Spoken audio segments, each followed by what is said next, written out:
Hello everyone, welcome to Black Mirror horror.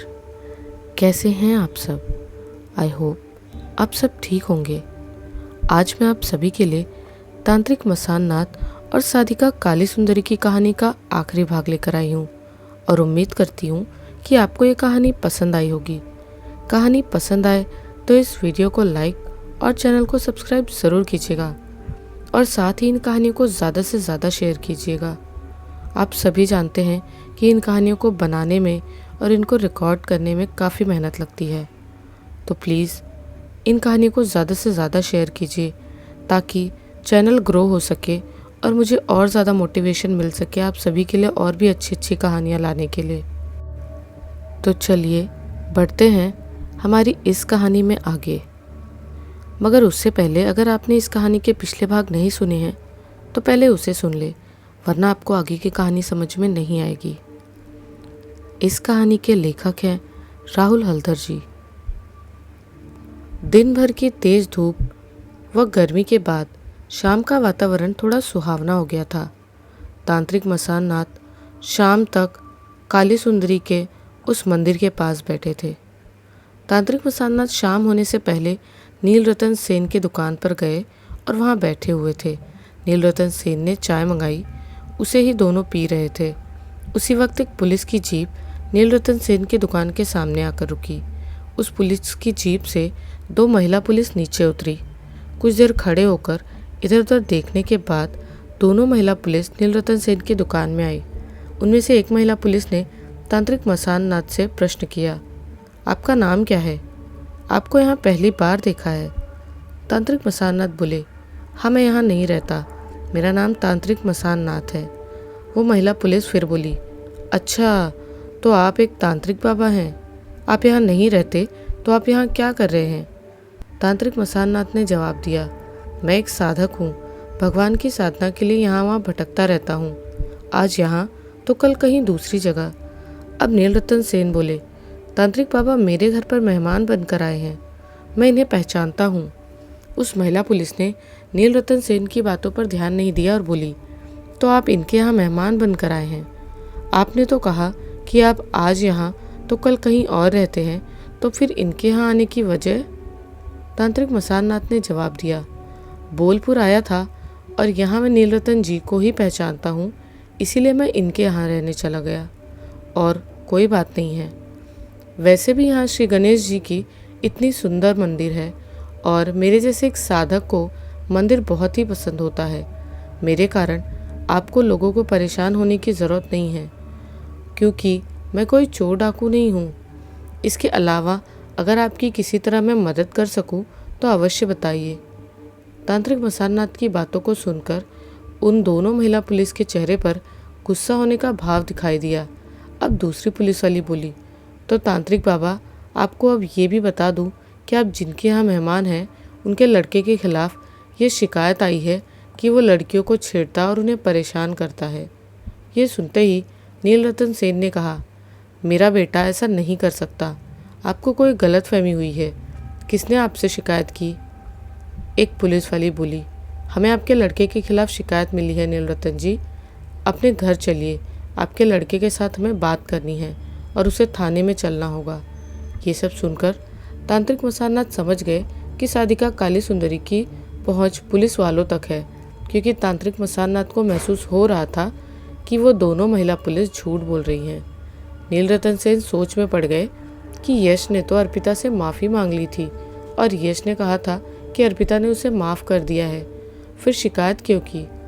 क्या पता सचमुच अर्पिता ने थाने में यश के खिलाफ शिकायत दर्ज कराई हो। ये सोचकर नीलरतन सेन ने ज़्यादा कुछ नहीं बोला, क्योंकि उन्हें भी पता था कि उनके लड़के ने गलती की है, इसीलिए पुलिस से बहस नहीं कर सकते।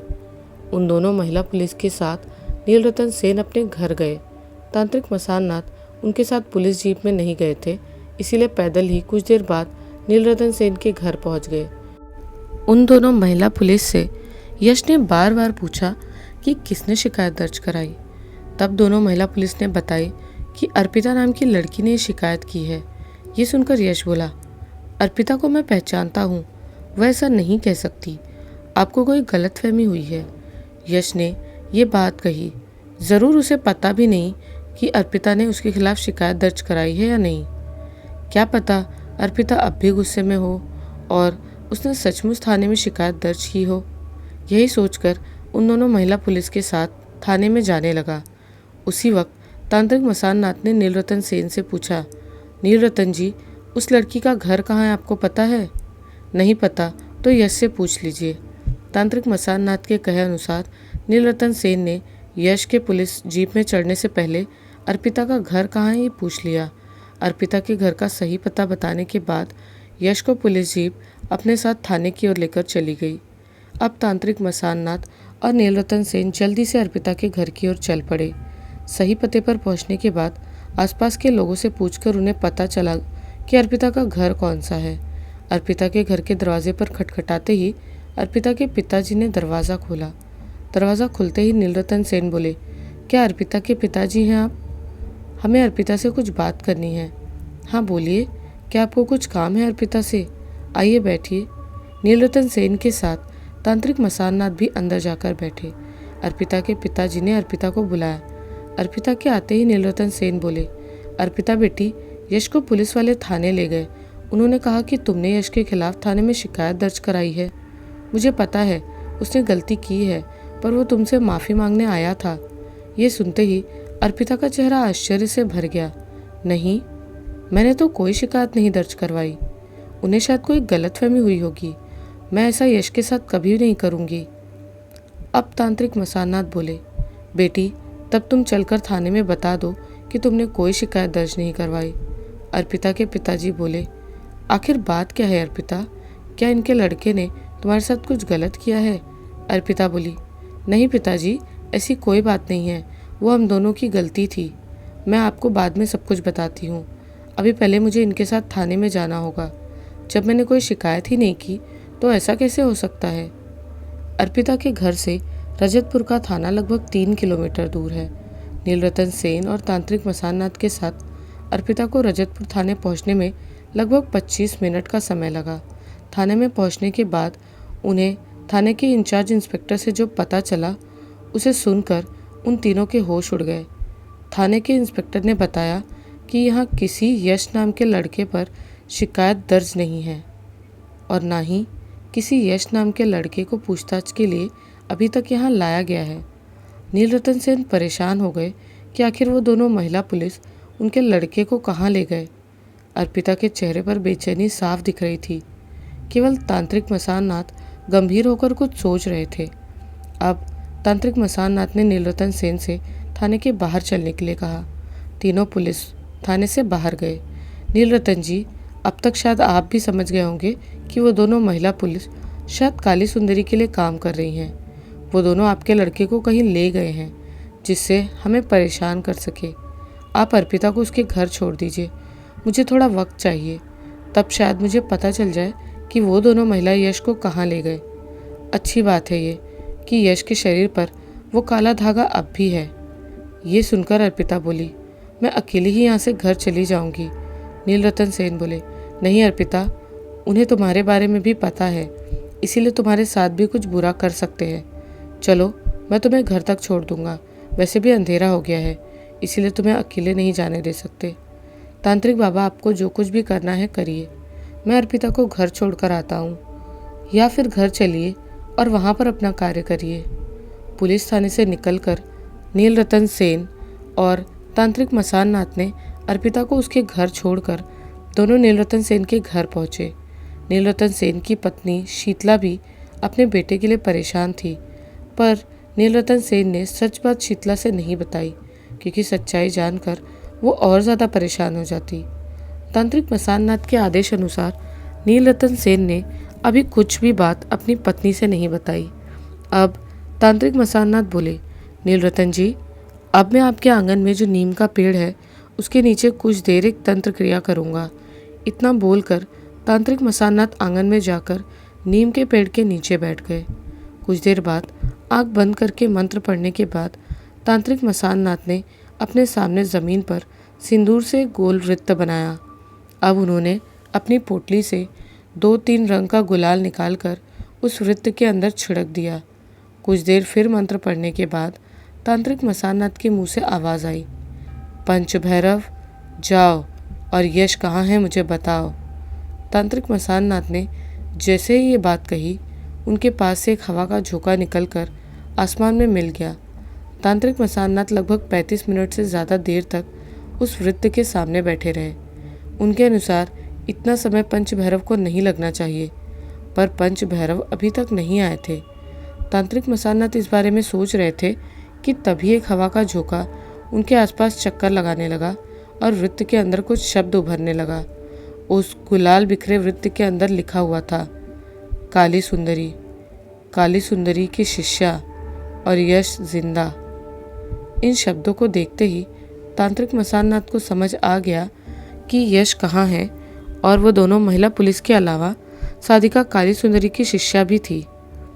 उस जगह के गुलाल को साफ करके तांत्रिक मसाननाथ घर के अंदर गए और नीलरतन सेन से अकेले में बोले, तुम्हारा लड़का काली सुंदरी के पास है, लेकिन घबराने की जरूरत नहीं, वो पूरी तरह स्वस्थ है। कि सुनते ही नीलरतन सेन बोले, अब क्या होगा? मैं काली सुंदरी के पास जाकर हाथ जोड़ लूँगा कि मेरे बेटे को छोड़ दे, चलिए चलते हैं।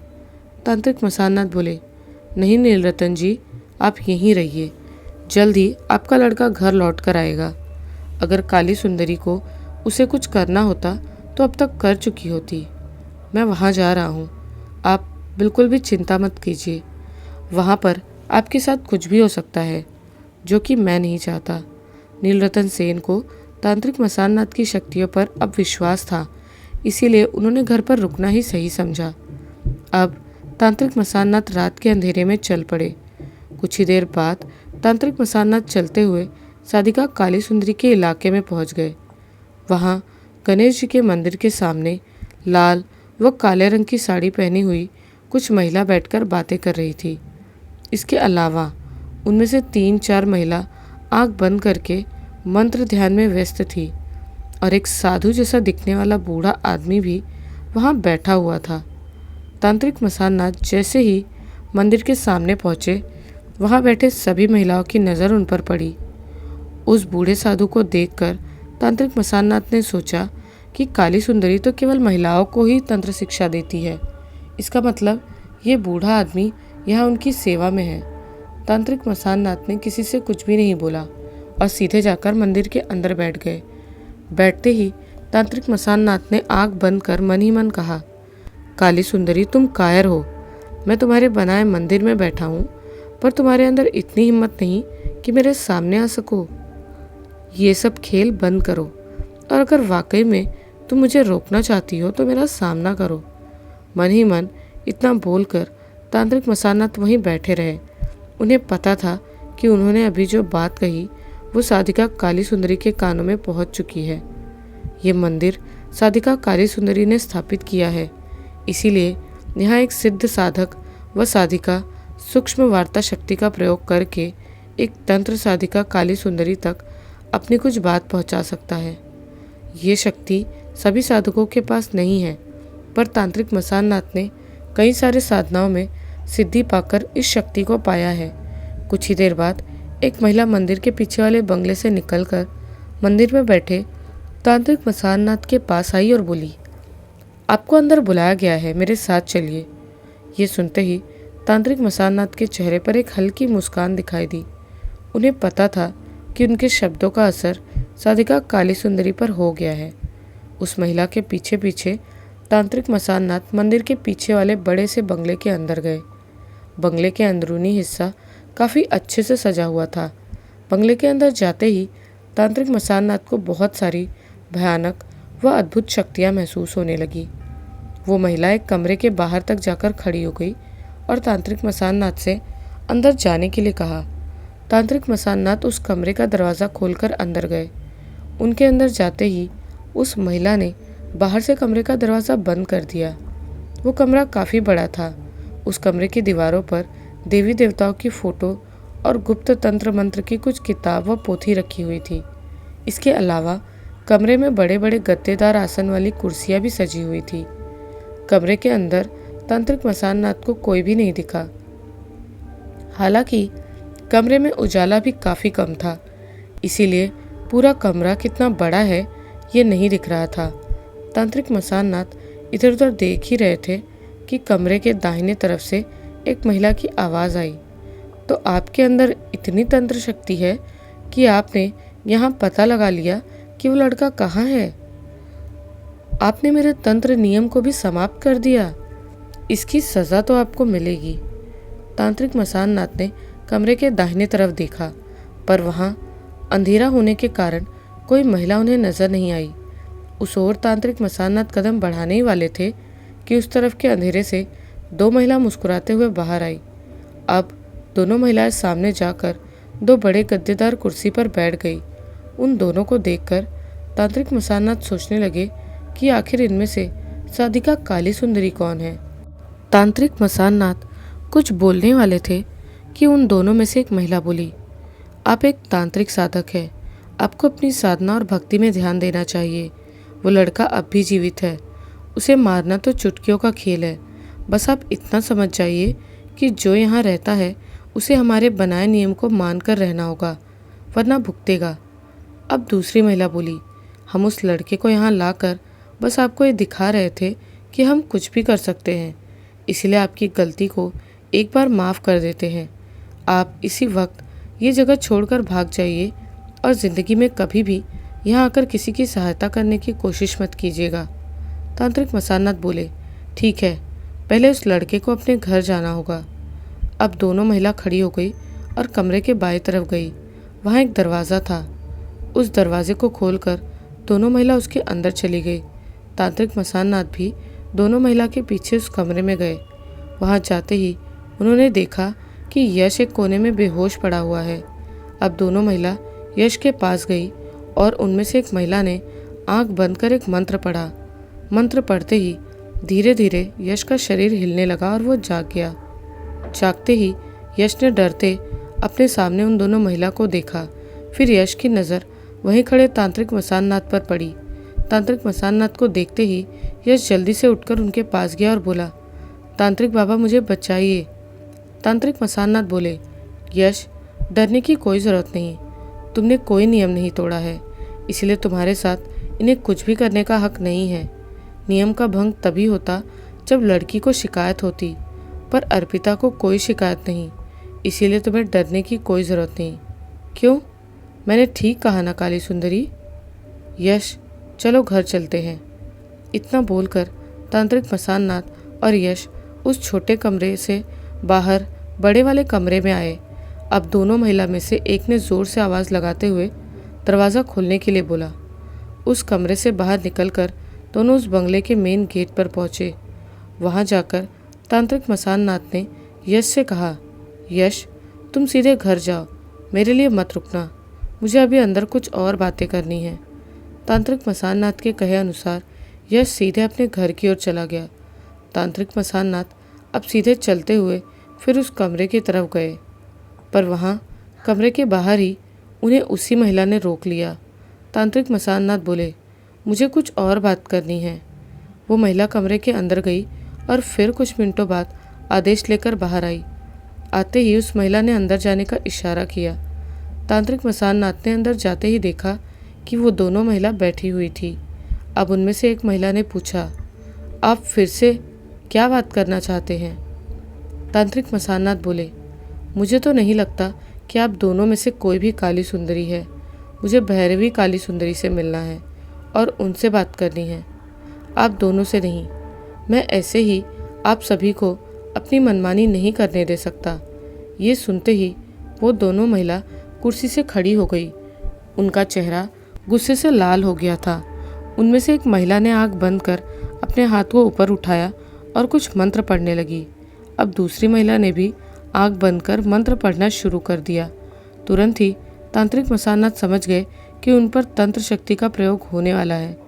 तांत्रिक मसाननाथ ने भी मन ही मन खुद की रक्षा के लिए मंत्र पढ़ना शुरू ही किया था कि उन्हें पीछे से एक धक्का लगा। उस धक्के की वजह से तांत्रिक मसाननाथ नीचे फर्श पर गिर पड़े, लेकिन जल्दी से फिर उठकर खड़े हो गए। उन्होंने पीछे देखा कि एक काले धुएं का घेरा उनके शरीर के अंदर घुसने की कोशिश कर रहा था, पर नाकाम हो रहा था। तांत्रिक मसाननाथ ने तुरंत ही अपनी पोटली से थोड़ा सा सिंदूर और सरसों दाना बाहर निकाल दिया और दहाड़ते हुए बोले, पंच भैरव, इनका खात्मा कर दो। बोलकर उन्होंने उस काले धुएं की ओर सिंदूर और सरसों का दाना फेंक दिया। कुछ ही देर में एक हवा का झोंका कमरे के अंदर प्रवेश कर गया और उस काले धुएं से पंच भैरव शक्ति का टकराव होने लगा। कुछ ही मिनटों में वो काला धुआं गायब हो गया। अब तांत्रिक मसान नाथ ने मंत्र पढ़ते हुए अपने हाथ से उन दोनों महिला की ओर इशारा किया। उसी वक्त उनमें से एक महिला दर्द से कराहने लगी, पर दूसरी महिला को कुछ नहीं हुआ। जो दर्द से कराह रही थी वो अब धड़ाम से कुर्सी पर गिर पड़ी और बेहोश हो गई। उस महिला ने क्रोध भरे निगाह से तांत्रिक मसान नाथ की ओर देखा। उसी वक्त तुरंत ही एक लाल प्रकाश धुएं के रूप में उस महिला के अंदर से निकलकर तांत्रिक मसान नाथ के सीने से आर पार हो गया। तांत्रिक मसान नाथ के सीने में अब दर्द शुरू हो गया। तांत्रिक मसान नाथ तुरंत ही उस शक्ति को पहचान गए और उन्होंने आश्चर्य भरे निगाह से अपने बाएं तरफ नज़र घुमाई। वहाँ लाल धुएं में एक भयानक महिला परछाई ने अपना रूप लेना शुरू कर दिया था। उस परछाई के बाल हवा में उड़ रहे थे। उसके बड़े बड़े नाखून और विभत्स से डरावना शरीर, जिस पर शायद हड्डियों की माला लटक रही थी। महिला परछाई ने अब अपने भयानक रूप में तांत्रिक मसान नाथ की ओर देखा और गुस्से से चिल्लाने लगी। ये देख तांत्रिक मसान नाथ 2 कदम पीछे हट गए। ये क्या साक्षात उग्र डाकिनी प्रयोग? असंभव। नहीं नहीं, तांत्रिक मसान नाथ के मुंह से ये शब्द निकले ही थे कि डाकिनी गुस्से में तांत्रिक मसान नाथ की तरफ आई और उनके अंदर समा गई। तांत्रिक मसान नाथ का शरीर फर्श से थोड़ा ऊपर हवा में उठ गया और उनका पूरा शरीर बहुत जोर से छटपटाने लगा, मानो जैसे उनके शरीर में बिजली के झटके लग रहे हैं। कुछ देर ऐसे ही छटपटाने के बाद तांत्रिक मसान नाथ नीचे फर्श पर गिरकर बेहोश हो गए और उनके शरीर से डाकिनी एक लाल धुएं के रूप में निकलकर अंधेरे में समा गई। तांत्रिक मसान नाथ जैसे ही बेहोश हुए तभी कमरे के चारों तरफ से बहुत सारी नकारात्मक शक्तियों ने उन पर आक्रमण कर दिया, पर कोई भी शक्ति उन्हें इस बार छू भी नहीं पाई, क्योंकि तांत्रिक मसान नाथ के शरीर को चारों तरफ से हल्के नीले रंग के प्रकाश आवरण ने घेर लिया था। मसान नाथ जागो, मसान नाथ जागो। यह आवाज़ तांत्रिक मसान नाथ के कानों में कई बार गूंजी। तब जाकर उन्हें होश आया। उन्होंने आँख खोला, पर शरीर मानो दर्द से चूर चूर हो गया था। इसीलिए वैसे ही जहाँ बेहोश पड़े हुए थे वहीं लेटे रहे। ये जगह वो जगह नहीं है जहाँ कल रात तांत्रिक मसान नाथ बेहोश हुए थे। तांत्रिक मसान नाथ ने इधर उधर नज़र दौड़ाई तो उन्हें अपने आसपास बहुत सारे पेड़ पौधे व झाड़ियाँ नजर आई। अब तांत्रिक मसान नाथ ने सोचा, यहाँ तो आसपास कोई भी नहीं, तो फिर मुझे बुला कौन रहा था? कल रात बेहोश होने के बाद शायद साधिका काली सुंदरी के शिष्याओं ने उन्हें यहाँ लाकर लिटा दिया और फिर चले गए। अब तांत्रिक मसान नाथ उठ गए। उनकी पोटली भी उनके पास ही रखी हुई थी। किसी तरह खड़े होकर पोटली को उठाते ही उनकी नज़र अपनी पोटली पर चिपके एक कागज़ के टुकड़े पर पड़ी। उस कागज़ के टुकड़े को तांत्रिक मसान नाथ ने पढ़ा। उस पर लिखा हुआ था, तांत्रिक मसान नाथ, आइंदा ऐसी गलती मत करना, वरना दूसरी बार जिंदा नहीं रहोगे। जहाँ से जागे हो वहीं से कहीं और चले जाओ और कभी मेरे नियम को ख़त्म करने यहाँ मत आना।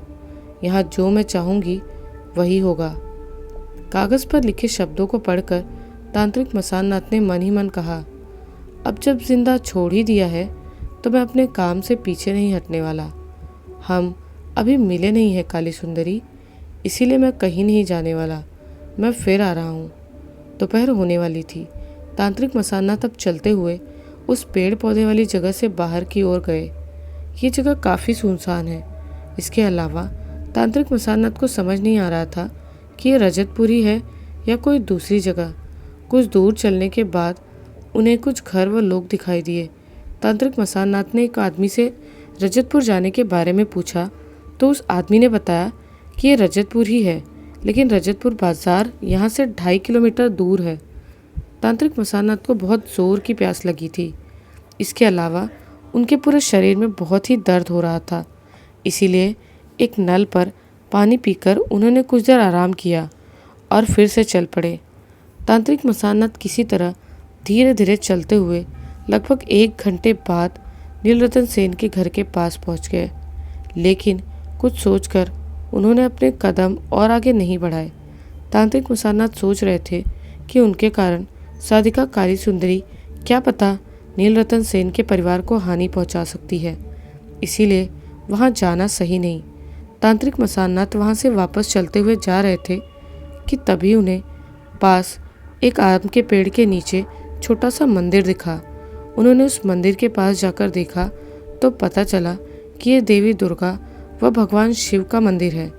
मंदिर के सामने छोटा सा चौखट है। उन्होंने उसी चौखट पर आज रात बिताने का निश्चय किया। उनके पूरे शरीर में बहुत तेज दर्द हो रहा था, इसीलिए देवी दुर्गा व भगवान शिव को प्रणाम करके तांत्रिक मसाननाथ वहीं बैठ गए। उन्हें काफ़ी थकान महसूस हो रही थी, इसीलिए सिर मंदिर के दीवार पर रखकर उन्होंने अपनी आंखों को बंद कर लिया। कुछ देर बैठे रहने के बाद तांत्रिक मसाननाथ मंदिर के अंदर रखी छोटी सी देवी दुर्गा मूर्ति को देखकर बोले, देवी माँ, आपके चरणों में इस बेटे के आने का समय लगता है, आ गया है, पर चाहता हूँ कि काली सुंदरी ये सब बंद कर दे।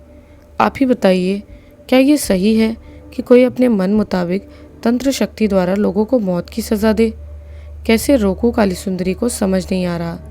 माँ, कल रात मैंने आपकी उग्र डाकिनी को देखा। लगता है उस महिला को किसी ने सिखाया नहीं कि डाकिनी देवी शक्ति का प्रयोग मात्र व देवी काली सिद्ध साधक पर नहीं करते। क्या होता अगर मैं आपकी रक्षा शक्ति का प्रयोग डाकिनी देवी के सामने कर देता? फिर तो उस महिला की मौत निश्चित थी, पर मैं यहाँ किसी को मारना नहीं चाहता। कुछ देर ऐसे ही देवी मूर्ति से बात करने के बाद तांत्रिक मसाननाथ को थोड़ी भूख महसूस हुई। उन्होंने अपनी पोटली में देखा, तब उन्हें याद आया कि जो थोड़ा लाई चूड़ा था उसे उन्होंने उस रात खा लिया था। अब उन्होंने अपनी पोटली में पैसे खोजे तो उन्हें केवल कुछ सिक्के ही मिले। उन्हें यह ध्यान ही नहीं रहा कि यहाँ आने तक उनके पास जो भी थोड़े रुपए थे वो सभी रुपए खर्च हो गए थे। तांत्रिक मसाननाथ ने कुछ सोचा और उनके चेहरे पर हंसी आ गई। मंदिर से कुछ दूरी पर एक नल दिख रहा था। वहाँ जाकर उन्होंने पानी पिया और फिर से आकर मंदिर के छोटे से चौखट पर बैठकर आराम करने लगे। तांत्रिक मसाननाथ की नींद खुली जब उन्हें कुछ कुत्तों के भौंकने की आवाज़ आई। थकान और दर्द के कारण उन्हें नींद आई थी, इसीलिए मंदिर के चौखट पर ही सो गए थे। उन्होंने आँख खोली तो उन्हें शाम के बाद का अंधेरा नजर आया। जागते ही तांत्रिक मसाननाथ ने इधर उधर देखा, तभी उनकी नज़र अपने पास रखी एक पन्नी की थैली पर पड़ी। उसे खोलते ही उसमें 2 सेब और 4 केला दिखाई दिया। ये देख तांत्रिक मसाननाथ खुश हुए कि चलो खाने के लिए कुछ न कुछ मिल ही गया। शायद कोई भक्त यहाँ आकर ये प्रसाद के रूप में रख गया था। अब तांत्रिक मसाननाथ ने मंदिर में प्रणाम किया और फिर उन्होंने केला व सेब खाकर बाकी अपने पास ही पोटली में रख लिया। उनके शरीर का दर्द व थकान भी अब कम हो गया था, इसीलिए उन्होंने मंदिर के चौखट पर बैठकर ही कुछ तंत्र क्रिया को करना शुरू कर दिया। सबसे पहले उन्होंने अपने गुरुदेव से सहायता लेने की कोशिश की, जिसमें उन्हें सफलता मिल ही गई। आंख बंद करके मंत्र पढ़ते हुए उन्होंने लगभग 3 घंटे से ज़्यादा समय तक अपने गुरुदेव का ध्यान किया। जब तांत्रिक मसाननाथ को महसूस हुआ कि उनके गुरुदेव महातांत्रिक दुर्गा शंकर सूक्ष्म आत्मा के रूप में उनके पास आए हैं, तब उन्होंने अपने गुरुदेव से पूछा, गुरुदेव, इस काली सुंदरी को कैसे रोका जाए? उसके बारे में मुझे कुछ बताइए। तांत्रिक मसाननाथ के कानों में आवाज़ आई, मसाननाथ, सबसे पहले अपने शत्रु के बारे में सभी बातों का पता लगाओ और किसी भी लड़ाई में अपने पूरे तंत्र शक्ति का प्रयोग करो। इस गांव के पंडित राम मोहन चटर्जी से मिलो और अपने शत्रु के बारे में पता करो। सावधान मसाननाथ।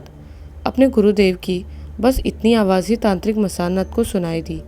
अब उन्होंने अपने गुरुदेव को प्रणाम किया। इसके बाद पूरी रात उन्होंने कुछ मंत्रों का जाप कर खुद के तंत्र शक्ति को और प्रबल किया। सुबह सुबह तंत्र मंत्र जाप क्रिया के बाद उस मंदिर में प्रणाम करके तांत्रिक मसाननाथ नीलरतन सेन के घर की ओर चले गए।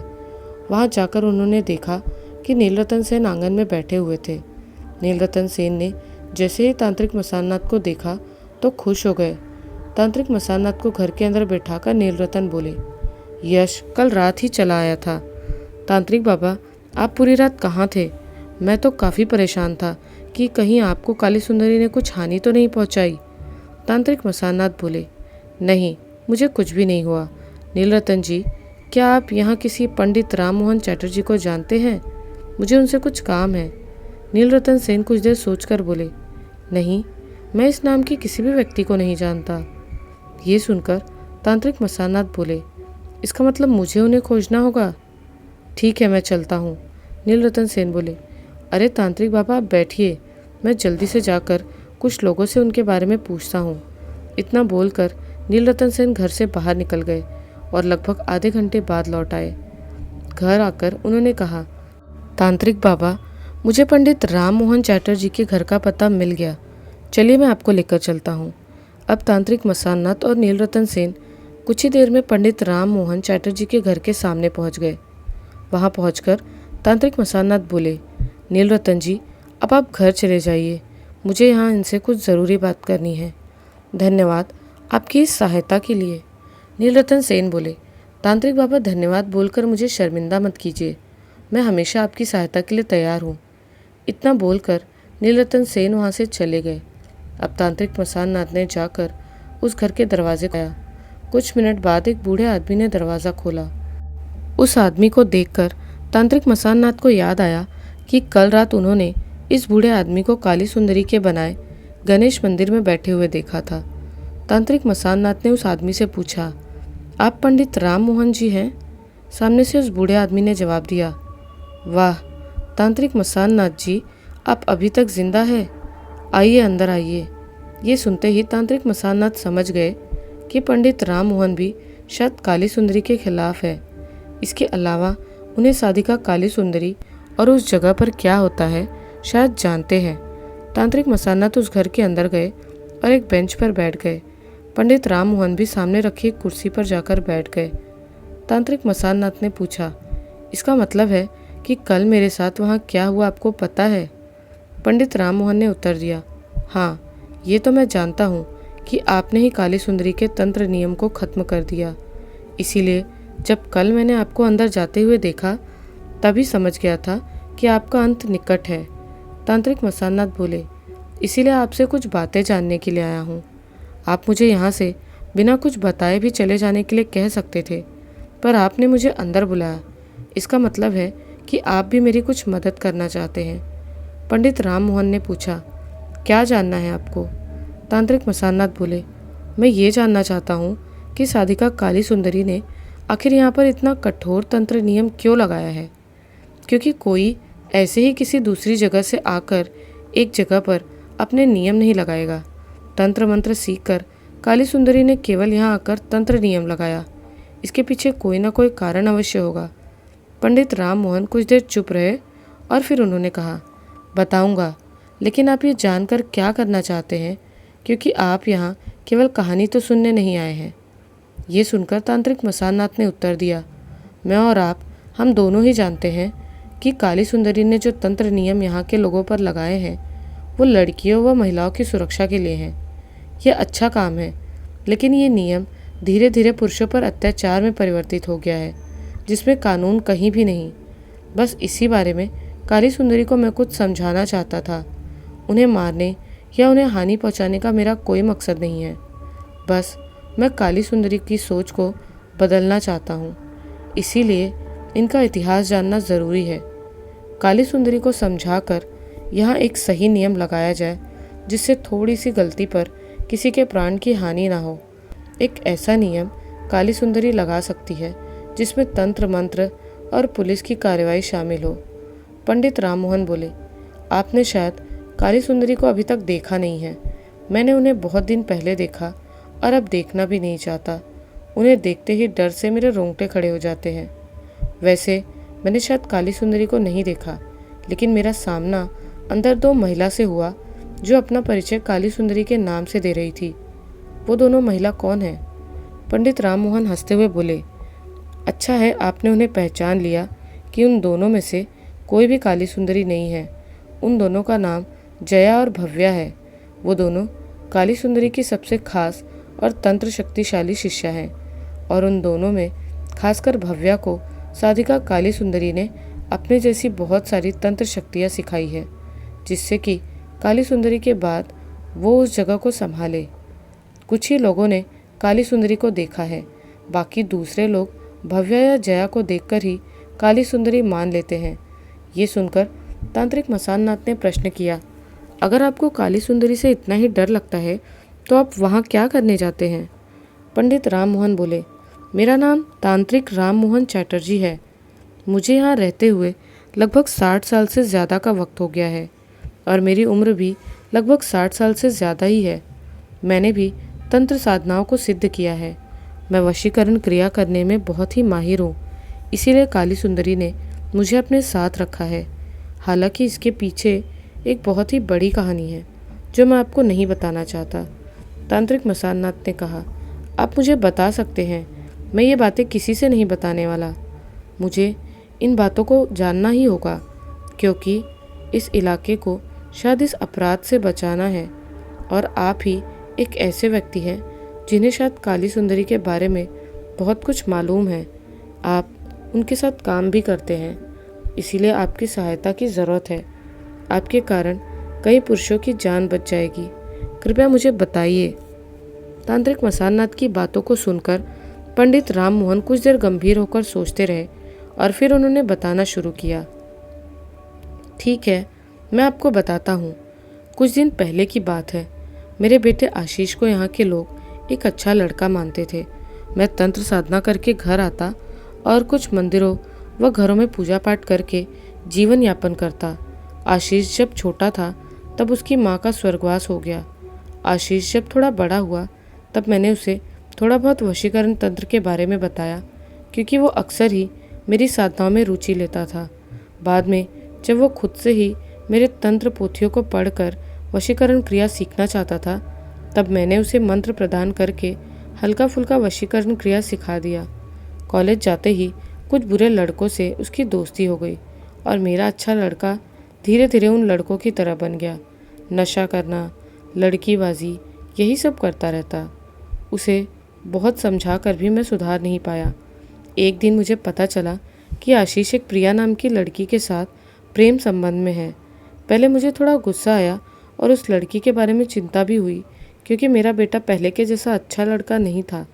बाद में मैंने सोचा कि अब शायद आशीष थोड़ा सुधर जाएगा, क्योंकि प्रेम द्वारा उसे सही रास्ते पर कोई लड़की ही ला सकती थी।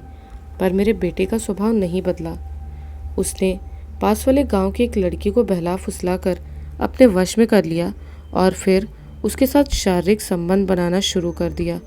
प्रिया को छोड़कर जब आशीष ने उस लड़की के साथ संबंध बनाना शुरू किया, तब प्रिया बहुत रोती थी।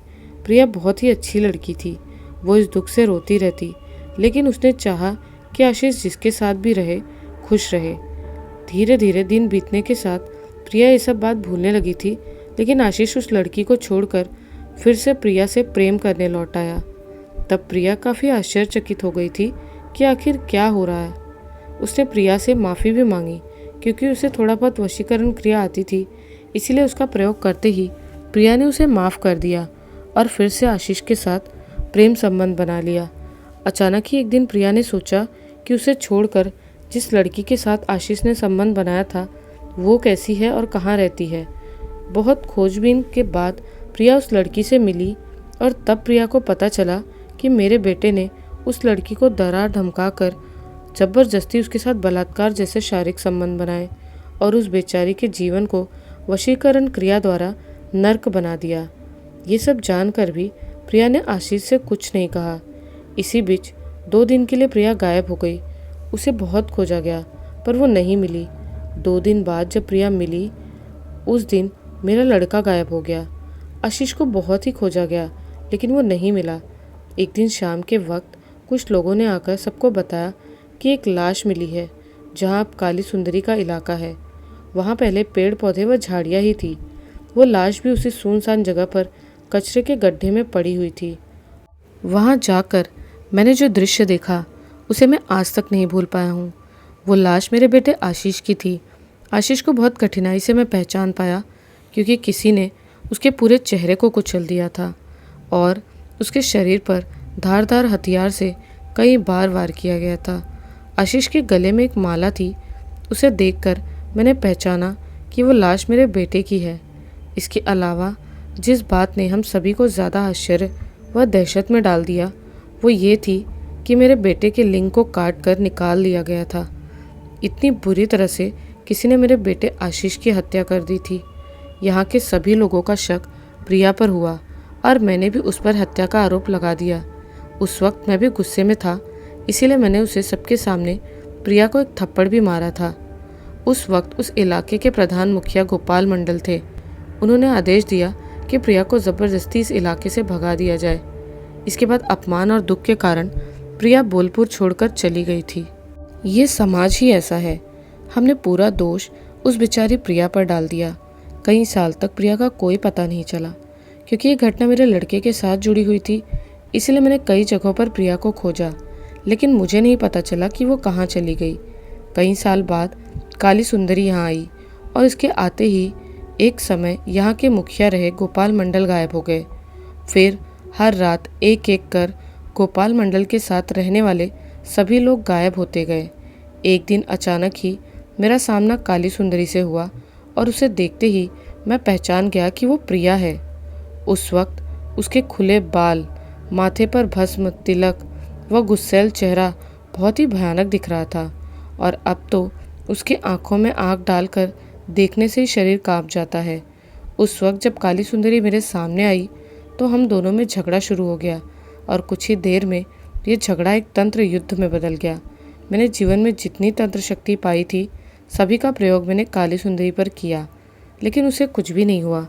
आखिर में मुझे अपनी हार स्वीकार करनी पड़ी और मैंने काली सुंदरी से माफ़ी मांगी। अगर उस दिन मैं हार स्वीकार नहीं करता तो इस धरती पर वो मेरा आखिरी दिन होता। इसके बाद से मैं काली सुंदरी के यहाँ कभी कभी काम करने जाता हूँ।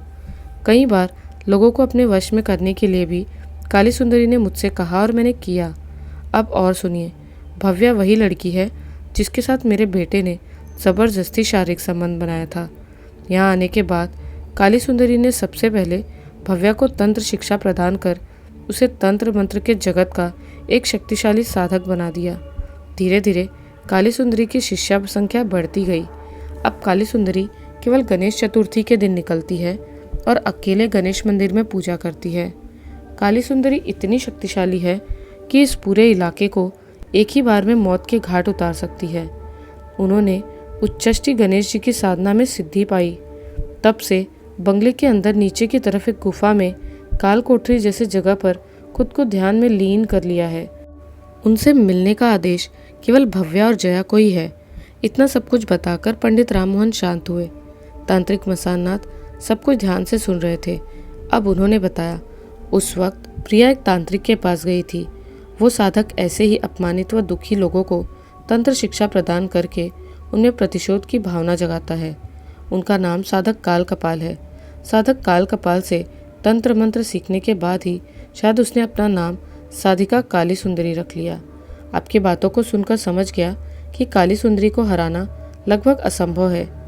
अच्छा पंडित राम मोहन जी, क्या आप मुझे ऐसी कोई बात बता सकते हैं जिससे मैं काली सुंदरी को पराजित कर सकूं?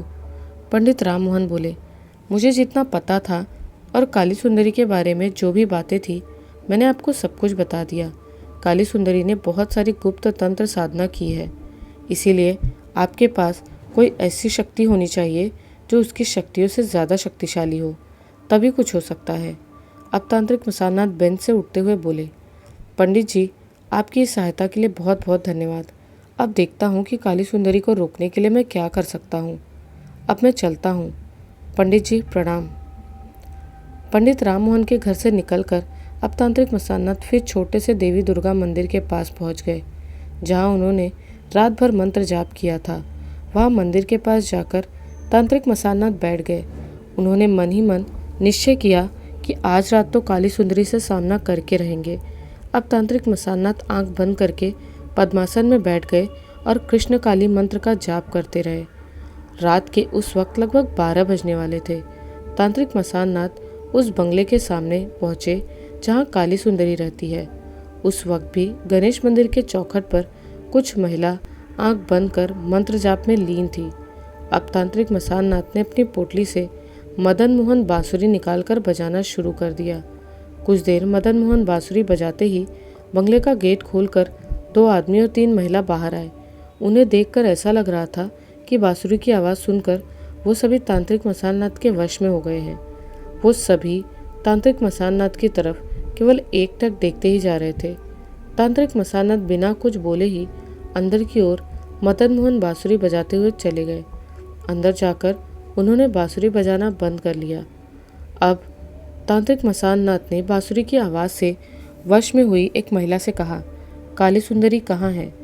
उस महिला ने बंगले के कोने की तरफ इशारा किया। तुरंत ही तांत्रिक मसाननाथ उस तरफ गए।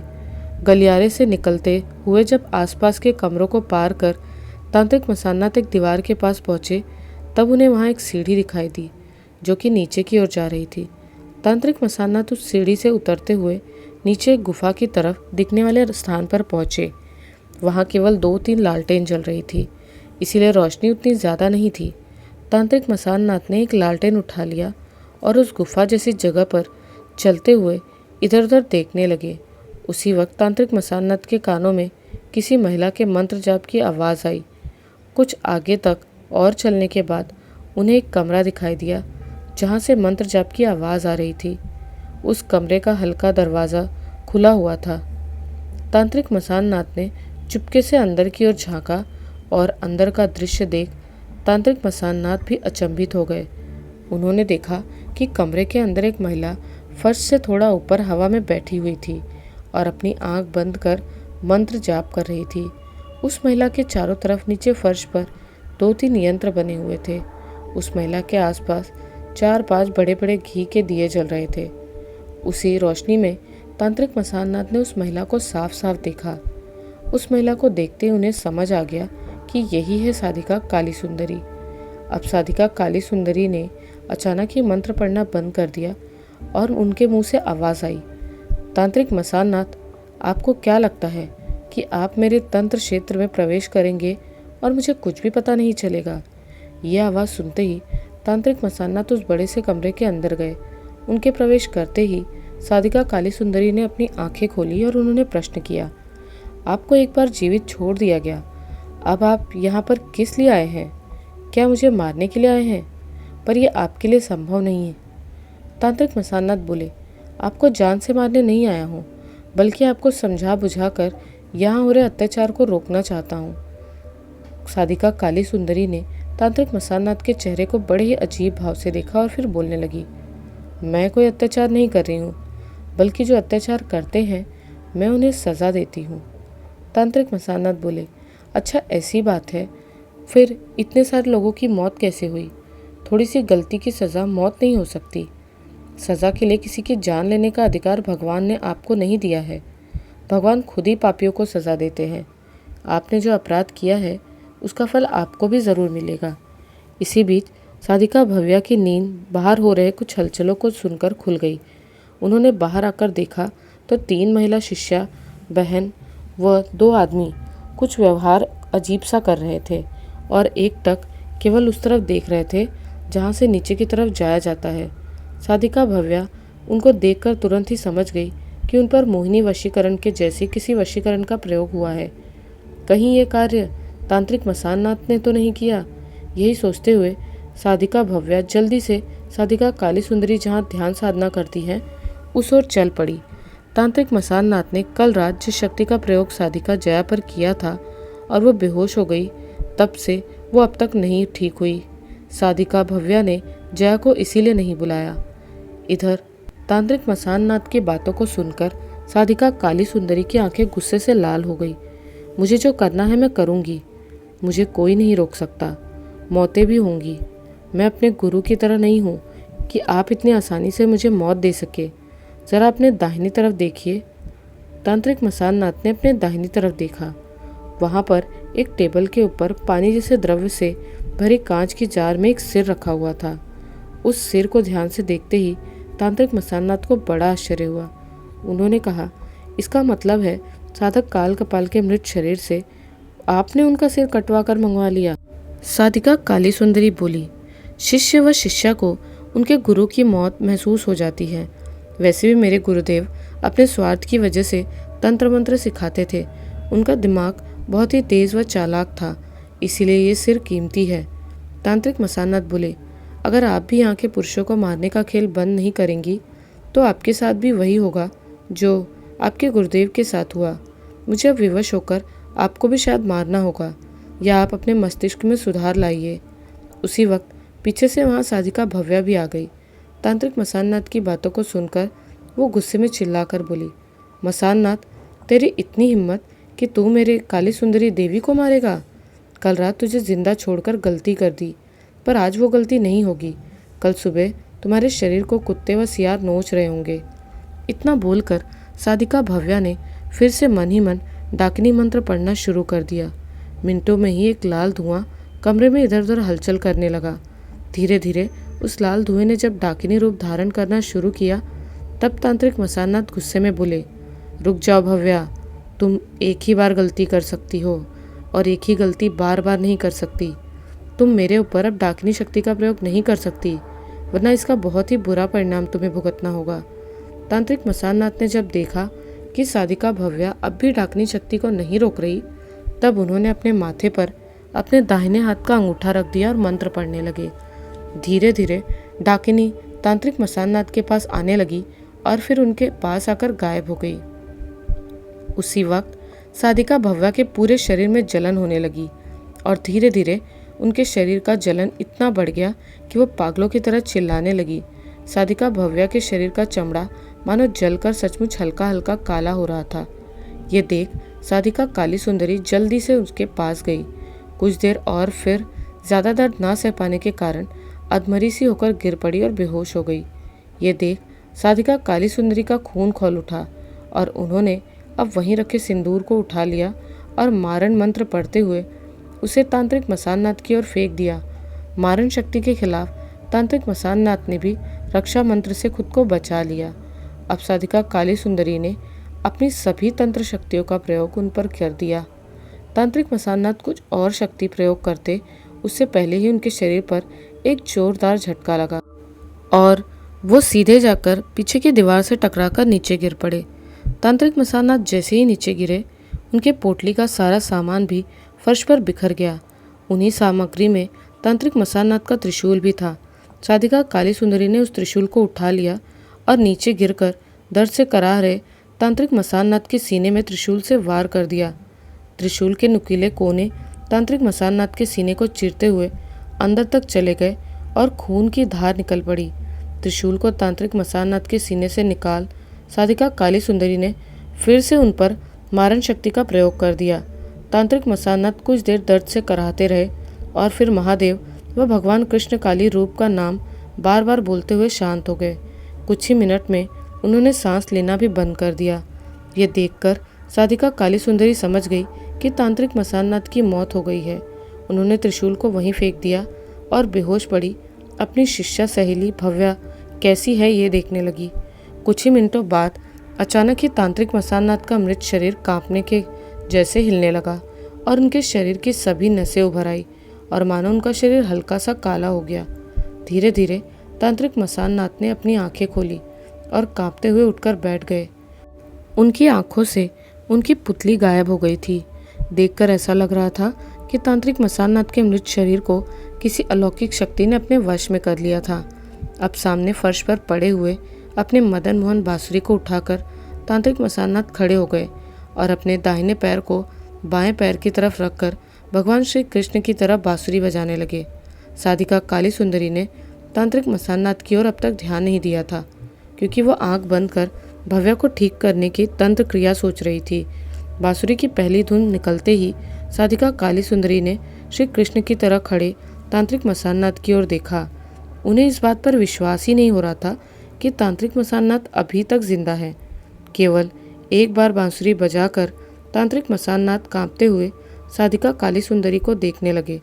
साधिका काली सुंदरी खड़ी होकर ये सोचने लगी कि आखिर बात क्या है, तांत्रिक मसाननाथ ऐसा क्यों कर रहे हैं।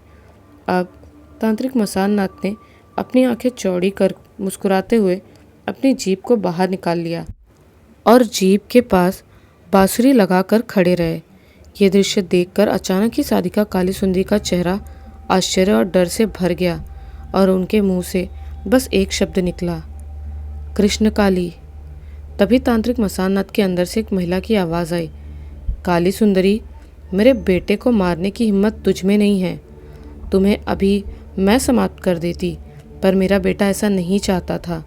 इतना बोलते ही उस कमरे में एक भयानक हंसी की आवाज़ फैल गई।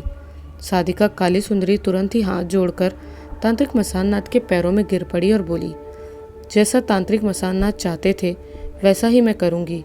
कृपया मुझे माफ़ कर दीजिए देवी, मुझे माफ़ कर दीजिए। बहुत बड़ी गलती हो गई मुझसे। अब फिर से तांत्रिक मसाननाथ पहले की तरह सामान्य होकर वहीं गिर पड़े और बेहोश हो गए। अब उनकी सांसें चल रही थी तथा आश्चर्यजनक बात ये थी कि उनके सीने पर त्रिशूल का कोई भी घाव नहीं था।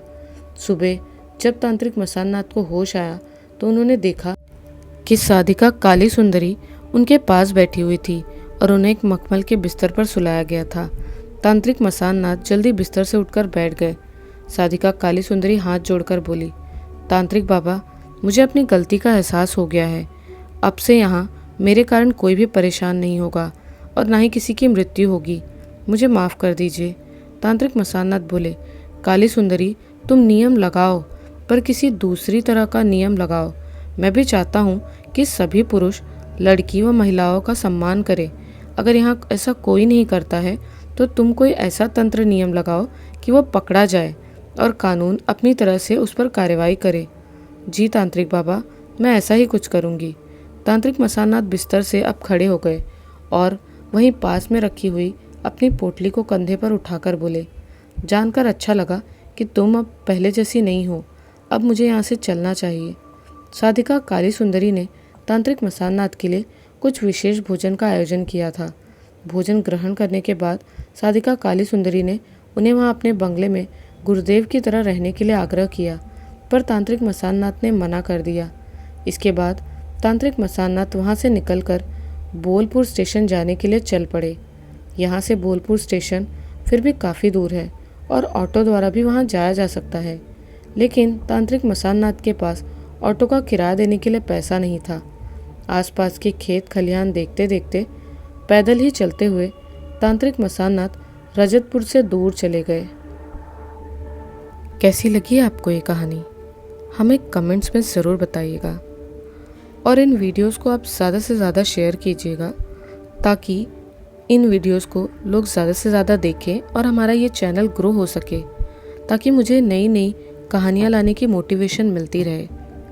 तो मिलती हूँ आप सभी से एक नए वीडियो में कुछ नई और रहस्यमय एवं डरावनी कहानियों के साथ।